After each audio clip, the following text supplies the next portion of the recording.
I actually want to get married and like find a husband and like do all that fun things and like have kids, and I'm not trying to rush it, but like I'm trying to find it. And I can't even get on a freaking date anymore. Back in the day, I never had problems. I had boyfriends. Like it was like one long-term relationship after another. Now I can't even get someone to take me on a date, and I think I'm pretty fun. I think I'm not like the ugliest person alive. I don't know. So I'm coming on here and asking you guys, do you guys have the same problem? Because I am so exhausted and fed up.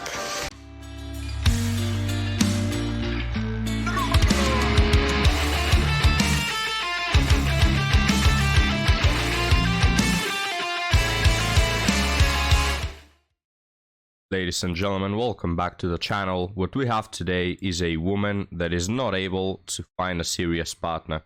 Now, if you're new to the channel, this is the first time this ever happens.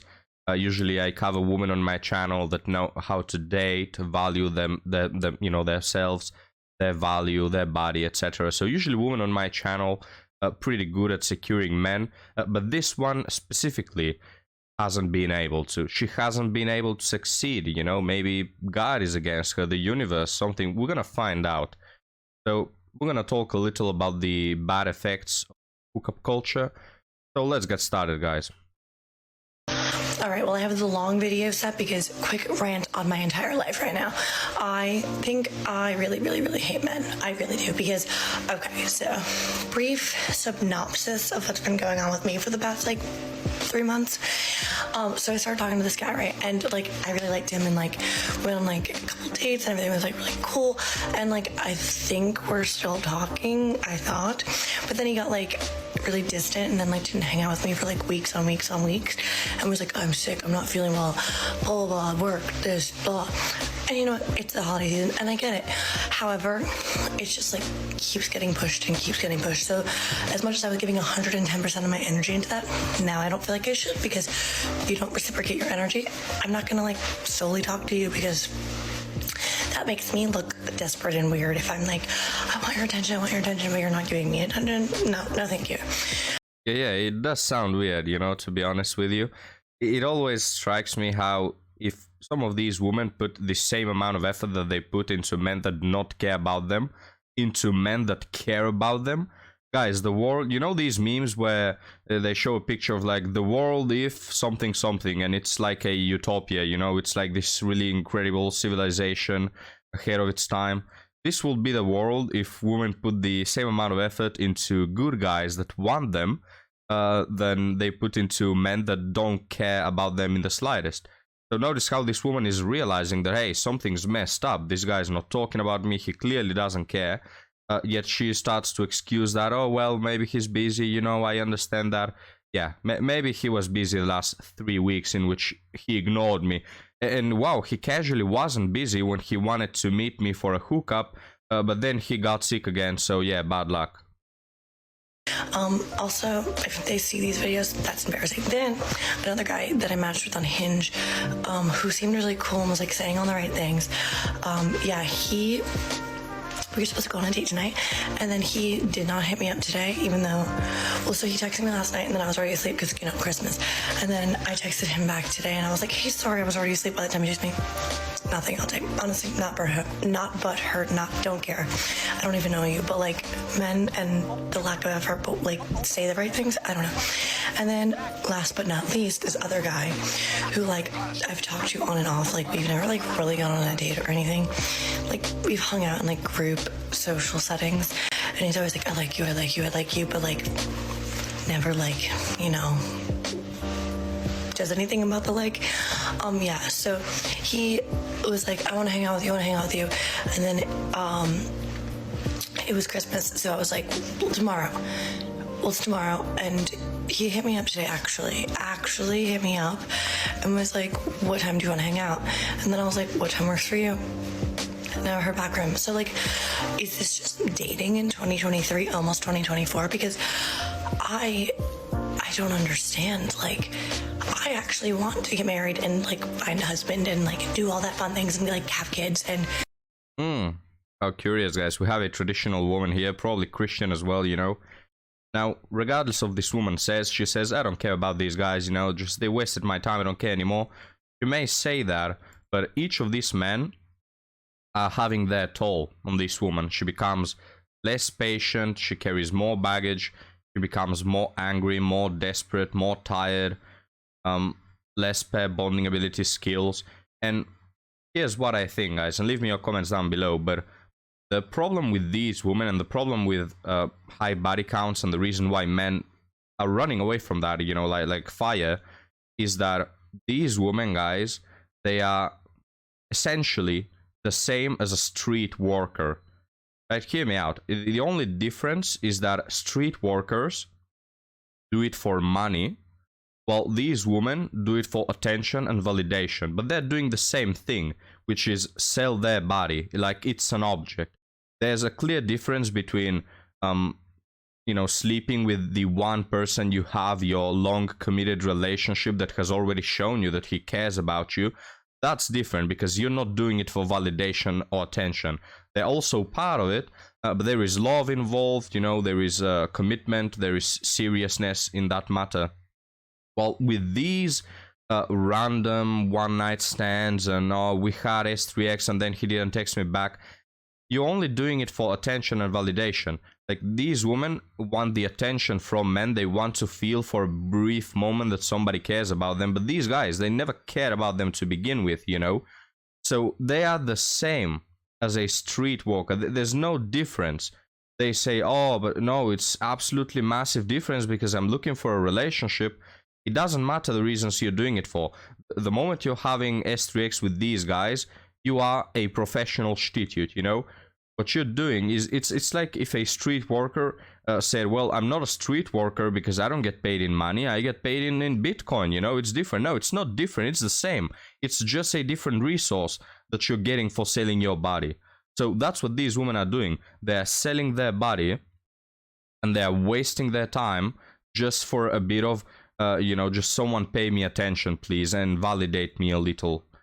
That's it, guys. So, you know, if women want to be treated with value and respect, they have to view themselves with value and respect, you know, and treat their bodies in such a manner. But the moment you treat your body in this way, sorry, but you're nothing more than a street worker. And in the same way, men will treat you as a street worker. They may have their fun with you for, you know, a couple of times, but nobody will seriously commit to a street worker. These women are doing it to themselves.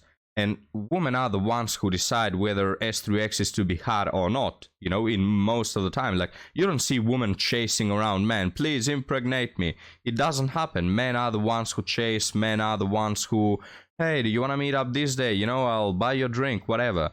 Men are the ones who chase. And women are the ones who decide if to spread their legs or not. So they have the last word on this issue. They can decide if they want to, you know, give their bodies to someone who cares about them and has proven themselves, or if they want to risk it all with that guy who they knew from 5 days and, you know, he was saying this copy-pasted replies of, I really like you, you're really special, I think we can take this somewhere, only to sleep with them and leave them behind. But let's continue, guys. I'm going to revert back the video just a while, so she can say again, you know, how traditional he is and how she's been looking for a marriage. So basically the I'm a hopeless romantic argument. Because I don't understand. Like, I actually want to get married and like find a husband and like do all that fun things and like have kids, and I'm not trying to rush it, but like I'm trying to find it and I can't even get on. Yeah, and the way I'm trying to find it is by sleeping with multiple men who I barely know from a couple of weeks. I don't know, it just doesn't seem like a good strategy to me. I don't freaking date anymore. Back in the day, I never had problems. I had boyfriends. Like, it was like one long-term relationship after another. Now I can't even get someone to take me on a date. And I think I'm pretty fun. I think I'm not like the ugliest person alive. I don't know. So I'm coming on here and asking you guys, do you guys have the same problem? Because... Yeah, so she mentioned I had a lot of, you know, it was easy back in the day to have so many long-term relationships. Well, why didn't they work out? You know, you had your chance at having a serious relationship. What happened? She left them, guys. That's what happened. She left them. She thought that she can get something better. She already had men who, you know, for maybe years at a time were interested in her. She just turned her back on them.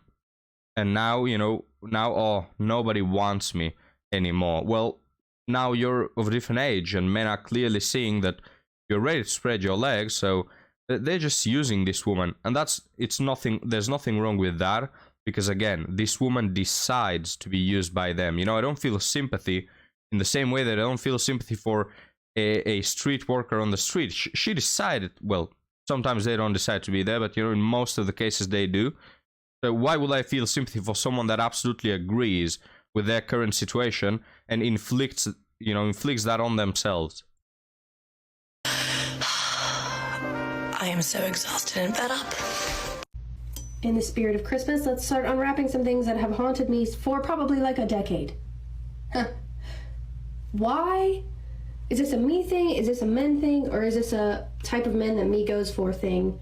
But why has almost every man that I've had anything with has at some point told me, like, my type is blondes, but like, you're cool? Because why would you say that to me? Why would you even put that thought in my head? And why has it happened more than once? Because now, every time I stumble across a big titty blonde bitch, I'm like, wow, Josh would love her. And then you know what? He usually does. And you know what? I get cheated on. I get left for the big titty blonde bitch. And I cannot compete with that. As a small-chested brunette woman, like, I cannot be her. And it's like, I don't know if it's because men just want what they can't have or want what they don't have, and it's like the roles could be reversed for blonde. Like, is this a universal thing?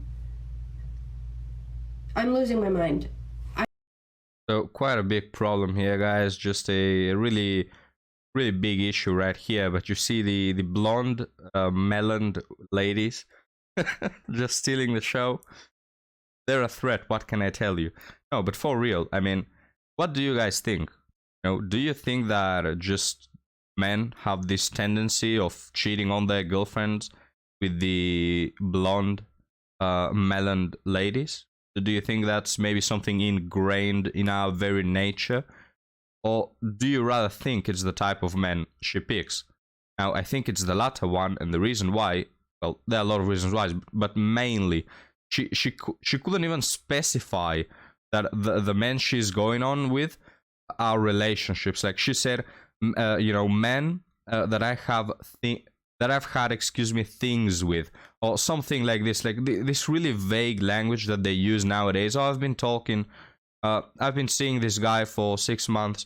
You know, it's the same vibe. So she can't even say that she's been on relationships. She's been on, you know, seeing and talking to these men that she barely knew, that couldn't even give her the security that they want to have a relationship, and then she wonders why these men cheat. And my question is, why do they cheat if you are not even in a relationship? Like, how does that happen? You know, can a woman cheat on you if you don't even know her? If you're just talking with her for 2 days, can she cheat on you? What is this logic? It's like as if you say, oh, this man divorced me, but well, then again, we weren't even married to begin with. Again, guys, it's like these women, it's all self-inflicted, you know. And going back to my point, which I mentioned before, if these women put the same amount of energy and overthinking and chasing and, you know, thinking all day about the same thing and just being anxious about it, if they put all that energy into the guys who actually care about them and want to grant them a relationship, there will be no problems. Like, there are guys who, right from the get-go, just a few dates, tell these women, I like you, I want to be with you, you know, let's make this, and they don't pay them attention. They go for the guy who, in the span of 3 months, maybe once will say, maybe we could have something more, just let me think about it after I plow you for a couple of more times. I just want to live in peace and harmony with my blonde ladies, all right? I don't want to see them as a threat, and I don't want to, like, feel some type of way because I think my piece of shit man is going to cheat on me. He's probably going to anyway. A man would cheat on you with a big chicken. It doesn't fucking matter, but you know what I'm saying. Welcome to my dating life, the breakdown in 60 seconds. So you know when you have one of those men on Snapchat that you've maybe gone out with, you've hung out with, you're snapping. It sounds so immature, but I've been Snapchatting this guy who is 29 and we have a streak. Yes, I am embarrassed that I have a streak with a 29-year-old man. We've also gone on a few dates. I just opened up a snap from him and it was him and a girl and him sleeping. And I was like, hello?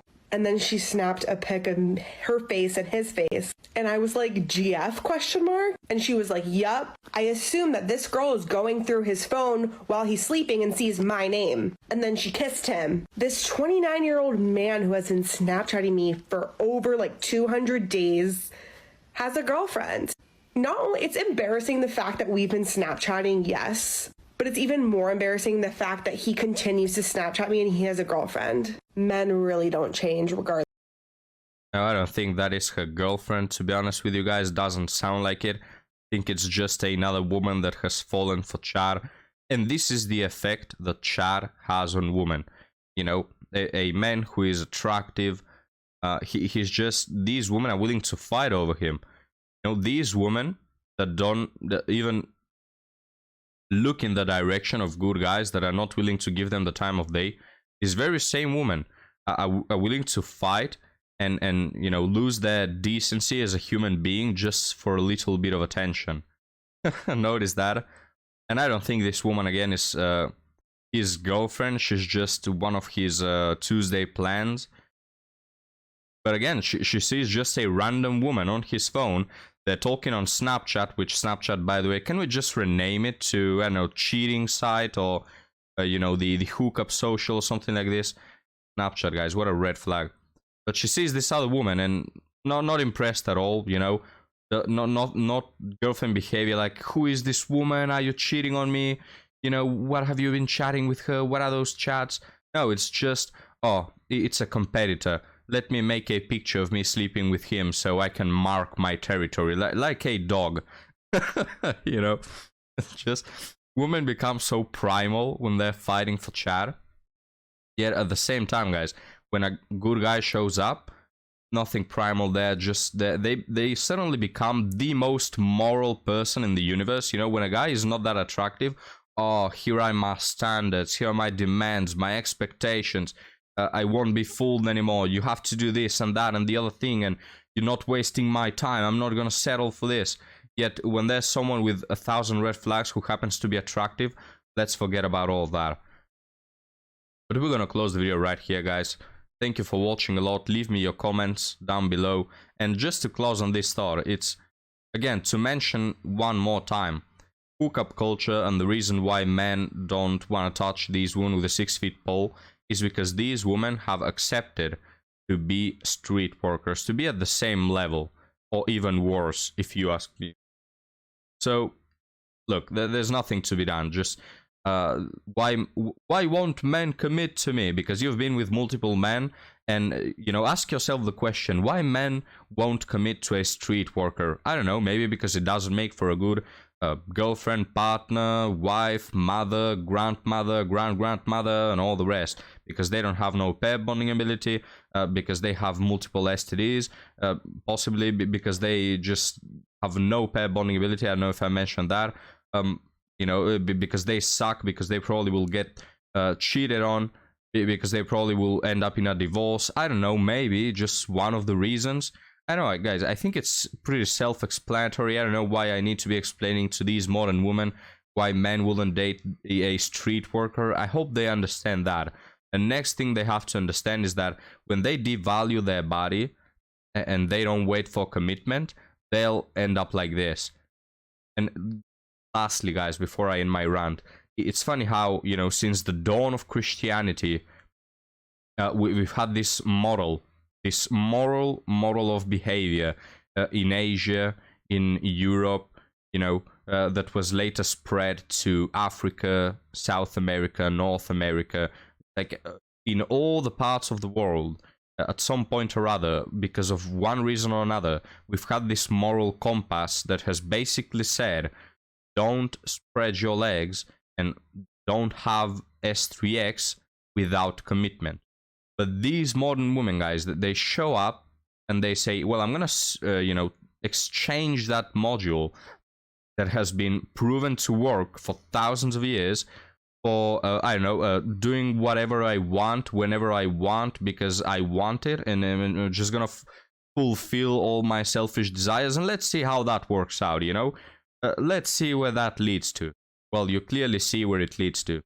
Thank you again for watching, gentlemen, and I'll see you next time. Have a good one.